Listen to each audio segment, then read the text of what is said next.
దేవుని మహిమన పాపభీత తెలీదు, కానీ చోరీ చేసినటువంటి సొత్తు 3 రోజుల తర్వాత మళ్ళీ అదే ప్రాంతంలో పెట్టి వెళ్ళినటువంటి ఉదంతం జగిత్యాల జిల్లాలో జరిగింది. జగిత్యాల జిల్లా కొరుట్ల మండలం దుబ్బనపల్లె లక్ష్మీ నరసింహస్వామి ఆలయంలో జరిగింది. చూద్దాం ఏం జరిగిందో. అయితే మొన్న రాత్రి దొంగతనం అయింది. ఆ డబ్బాలో ఉన్న ఉండీల పైసలు అన్నీ తీసుకుపోయారు. మళ్ళా ఉండిల విగ్రహాలు ఒకటి మన నామాలు గీమాలు అన్నీ ఉండే అవన్నీ తీసుకొచ్చి మళ్ళా రెండో నాడు తీసుకొచ్చి వెనక గోడ వెనక వేసిపోయారు ముద్ద. ఇక మళ్ళీ ఇప్పుడు మరి ఎస్ఐ గారికి మేము కంప్లైంట్ కూడా ఇస్తామని పోయినాము. సార్ లేరు, లేకుంటే మళ్ళీ ఇవాళ కూడా వచ్చి మేము మళ్ళీ పోతాం అనుకోవడానికి అవి ఇక్కడ వేసిపోయారు. మరి ఇక అలా దరదర ఉట్టి పూలు ఉట్టి మళ్ళీ ఇక్కడ అక్కడ సామాన్ అక్కడ పెట్టిపోయారు. ఇక పోయిన డబ్బులు మాత్రం ఇక వేయలేదు.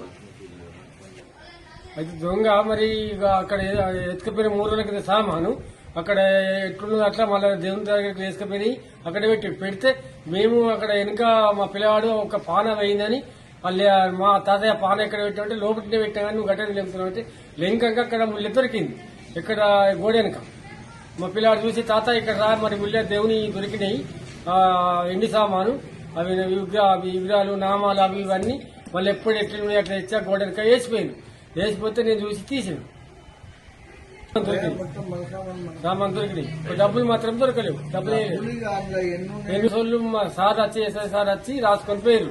రాసుకొని పోయినాక మళ్ళీ మేము కూడా కంప్లైంట్ ఇస్తాను పోయినాము. సార్ లేరు, మరి ఇలా పోలేదు. ఇంకా పోతామని తయారవరికి ఇది దొరికినాయి.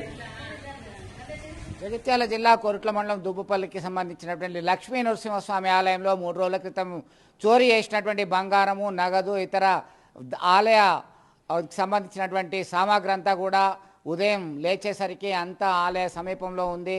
దొంగలకి ఏమనిపించింది, మరి లక్ష్మీ నరసింహస్వామి కలలో కనబడ్డారా లేదంటే ఎవరైనా పాపభీతికి లోనయ్యారా అనేటువంటి కోణంలో చర్చ జరుగుతుంది.